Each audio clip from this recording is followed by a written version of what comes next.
When we think about the best wings in the NBA, it's never just about scoring. Think about it.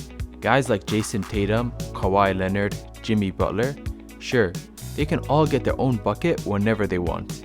But what makes them different is that they impact the game in so many other ways. They defend, they rebound, they make plays for their teammates. And when the playoffs slow everything down, they can still find ways to tilt the floor. That's the separation from being a pure scorer to being a true franchise-level wing.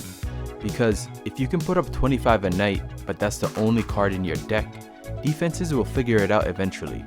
The top guys don't just score, they win possessions in every phase of the game.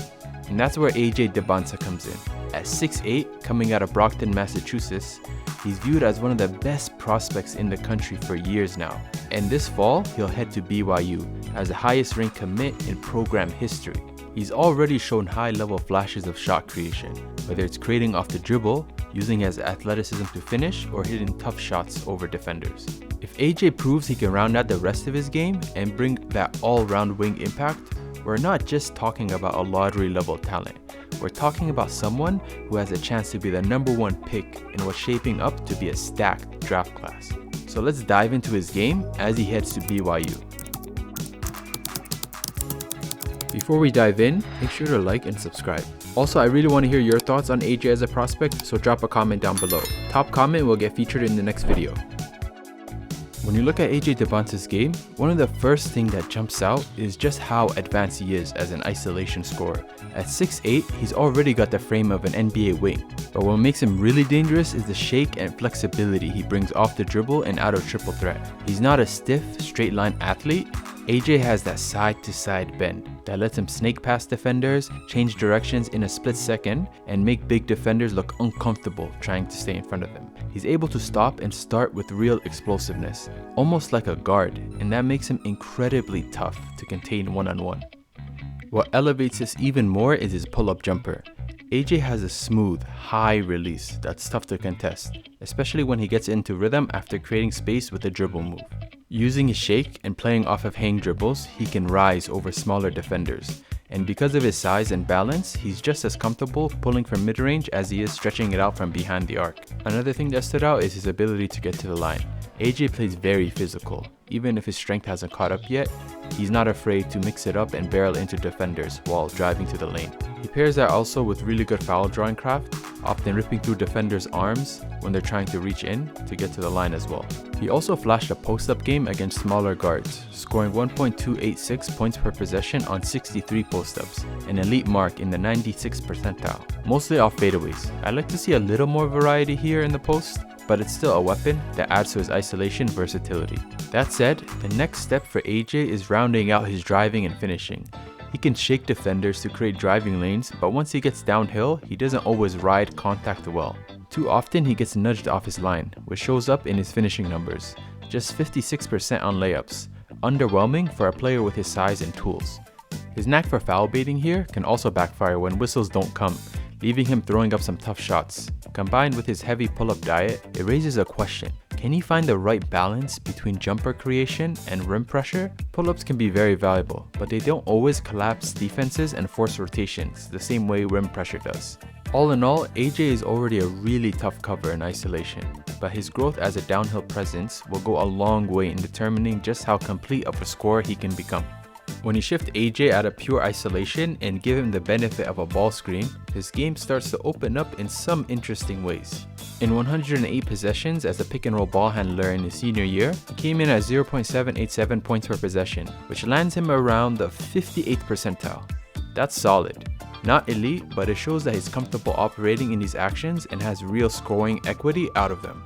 What makes the pick and roll particularly valuable for AJ is how it simplifies some of his scoring windows he already thrives in. We just talked about his ability to break down defenders in isolation, but coming off a screen, he doesn't need to do as much heavy lifting to get those same looks. His mid-range pull-up with that high release point is one of his favorite shots, and in the pick and roll, it gives him space to flow into it smoothly.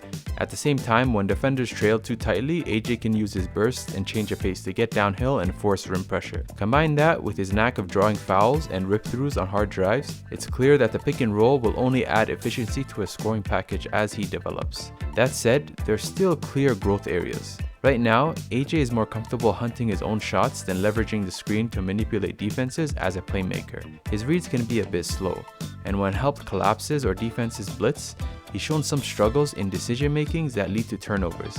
It's not a red flag, he's still a teenager, but it's a kind of developmental hinge point that separates good scoring wings from true offensive engines. And it's also the perfect lead-in to looking at his passing.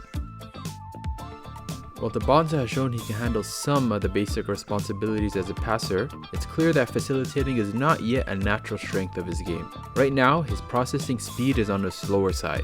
He doesn't always recognize the open man immediately, and even when he does, the delivery of the pass isn't always sharp. This shows up most clearly in pick and roll situations where he posted an 18.5% turnover rate as a ball handler. Instead of hitting the window right when it opens, he can hesitate or over dribble, which gives defenses time to rotate and close down opportunities. The ball can also stick to him at times because he's wired to score, not to create for others. He likes to size up his defender, get into rhythm, and operate on his own clock, which can lead to misreads or late passes.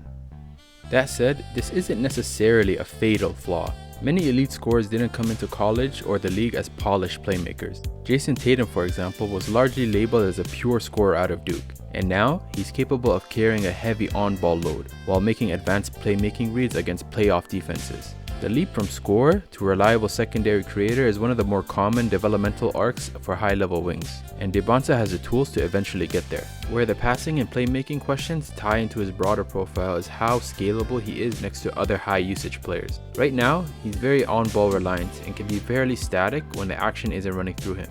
He doesn't make especially quick decisions off the catch, and while his spot-up jumper is solid, 35% from 3, the mechanics can be a little inconsistent. He tends to jump a lot on his release, adding another variable. He'll need to refine his off-ball activity, both as a shooter and a cutter, to ensure he can slot in and provide value when he's not the primary initiator. Ultimately, how much he improves in this area will go a long way to determine his floor as a prospect. On the defensive side, I actually come away more optimistic than I expected, especially with AJ's perimeter defense. When he's locked in on the ball, he's competitive. He takes pride in those matchups, and he's willing to fight to stay in front. Against other high-level wings, he really embraces the challenge, and with his size, length, and mobility, he has the tools to be a very effective on-ball defender at the next level. But the real question for him is what he provides when he's not directly guarding the ball.